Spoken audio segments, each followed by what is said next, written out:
This is Democracy Now!, democracynow.org, the War and Peace Report. I'm Amy Goodman. CNN is reporting the Trump administration has prepared an arrest warrant for WikiLeaks founder Julian Assange. Attorney General Jeff Sessions confirmed the report at a news conference on Thursday.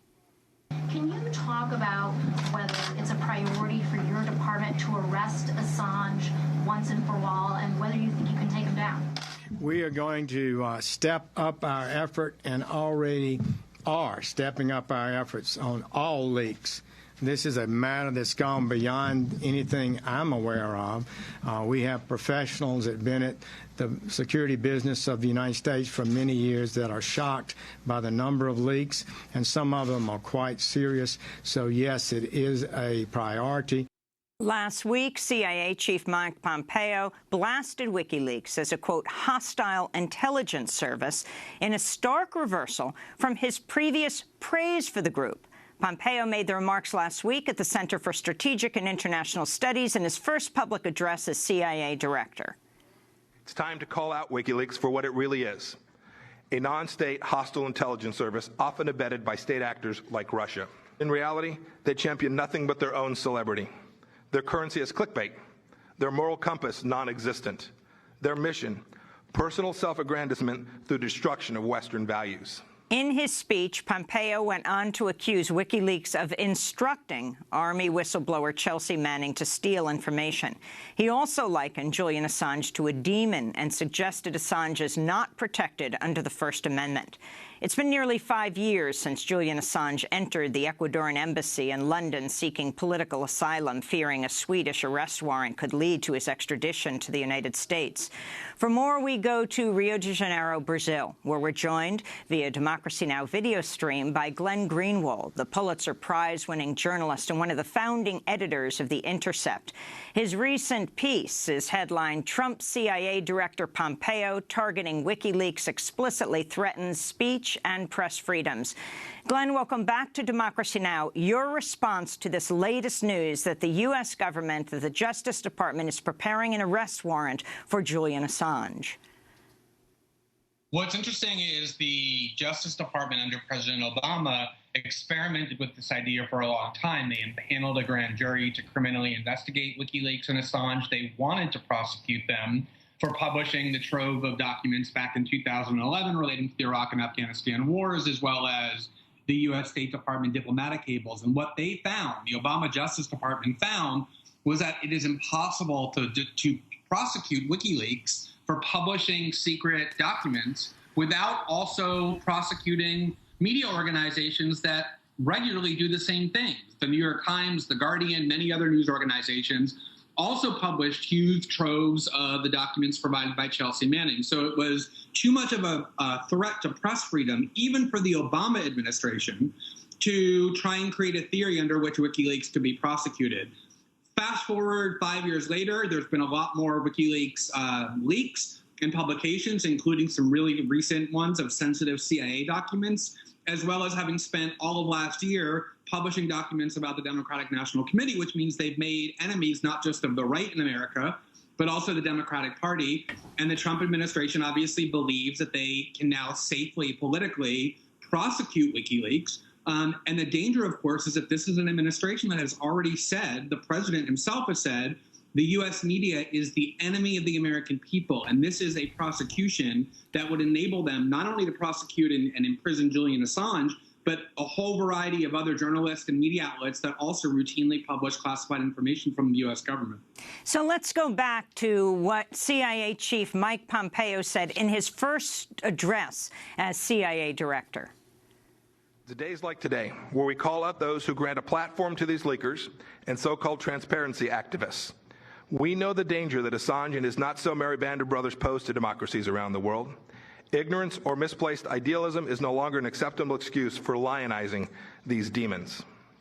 And CIA Chief Mike Pompeo continued, Julian Assange and his kind are not the slightest bit interested in improving civil liberties or enhancing personal freedom.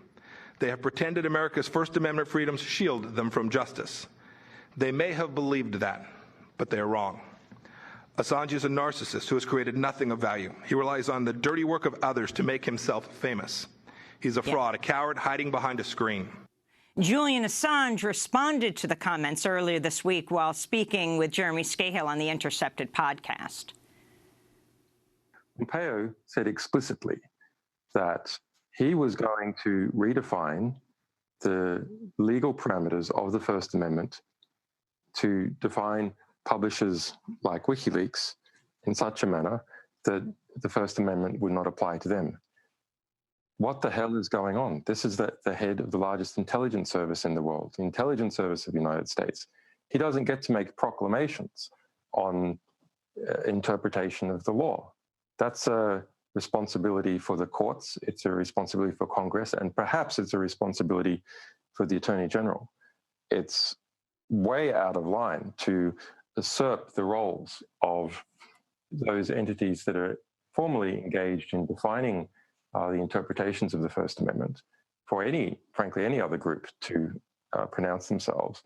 But for the head of the CIA to pronounce what the boundaries are of reporting and not reporting is a very disturbing precedent. This is not how the First Amendment works. It's just legally wrong. The First Amendment is not a positive definition of rights. It's a negative definition. It limits what the federal government does. It doesn't say the federal government must give individuals rights and enforce that. It limits what the federal government can do to take away a certain climate of open debate in the United States. So the First Amendment prevents Congress and the executive from engaging in actions themselves, which would limit not only the ability of people to speak and to publish freely, but would also limit the ability of people to read and understand information, because it is that climate of public debate which creates a check on a centralized governmental structure from becoming authoritarian. It's a right from that perspective for all the people, not just the publisher. So that's Julian Assange speaking on the Intercepted podcast. Glenn Greenwald, if you can respond to both Julian as well as the CIA Director Pompeo and what he's alleging. I think the key point here to understand is the way in which governments typically try and abridge core freedoms. Because what they know is that if they target a group that is popular or a particular idea that people agree with, there will be an uprising against the attempt to abridge freedom. So what they always do, for example, when governments try and abridge freedom of speech, is they pick somebody who they know is hated in society or who expresses an idea that most people find repellent, and they try and abridge freedom of speech in that case so that most people will let their hatred for the person being targeted override the principle involved, and they will sanction or at least acquiesce to the attack on freedom because they hate the person being attacked. But what happens is the abridgment then gets institutionalized and entrenched, and that way when the government goes to start to apply this abridgment to other people that you like more, it's too late because you've acquiesced in the first instance. And that's why groups like the ACLU, when they want to defend civil liberties, are often so often defending the most marginalized and hated groups like neo-Nazis or white supremacists or the KKK, because that's where the attacks happen. This is what Mike Pompeo is strategizing to do now, and what Jeff Sessions wants to do as well, is they know WikiLeaks is hated on both sides of the political spectrum. The right has long hated WikiLeaks because of all the publications they did of Bush-era war crimes, and Democrats now despise WikiLeaks, probably more than anybody else, that they hate because of the role that Democrats believe WikiLeaks played in helping to defeat Hillary Clinton. And so what Jeff Sessions is hoping, and probably with a good amount of validity, is that Democrats, who should be the resistance to these sorts of attacks, will actually cheer for the Trump administration while they prosecute WikiLeaks because they hate WikiLeaks so much, and that U.S. media outlets, which also hate WikiLeaks, won't raise much of a fuss. And that way, this very dangerous precedent of allowing the CIA and the Trump Justice Department to decide who is and who is not a journalist, what types of journalism are protected by the First Amendment and what types aren't, will be entrenched as precedent. And that way, the next time there's a leak that they hate in the New York Times or by NBC News, they will have this theory that everybody signed on to that said that the First Amendment doesn't apply to certain people if you publish documents that are sensitive enough, or if you work enough with certain sources before the publication that you're deemed a collaborator. That's what makes this moment so dangerous for core press freedoms. Let me get your response to this other point that CIA Chief Mike Pompeo made. In January of this year, our intelligence community determined that Russian military intelligence, the GRU, had used WikiLeaks to release data of U.S. victims that the GRU had obtained through cyber operations against the Democratic National Committee. Glenn Greenwald. Well, first of all, there's been no evidence, of course, presented by the U.S. government that that's actually true. They've stated that over and over, but there's been no evidence presented of it so far. But let's assume, for the sake of argument, that they're actually telling the truth, that the Trump CIA director is being honest, and that that's really what happened. What does that mean in terms of WikiLeaks? Nobody suggests that WikiLeaks did the actual hacking. In this case, even if what they're saying is true, it would mean that WikiLeaks received information from a source, in this case, a foreign government, and then published that information that every U.S. media outlet in the country deemed newsworthy because they constantly reported on it. This is a very common practice where U.S. media outlets receive information from sources, often foreign sources, including officials within foreign governments, and then publish or report on the information that they've been provided.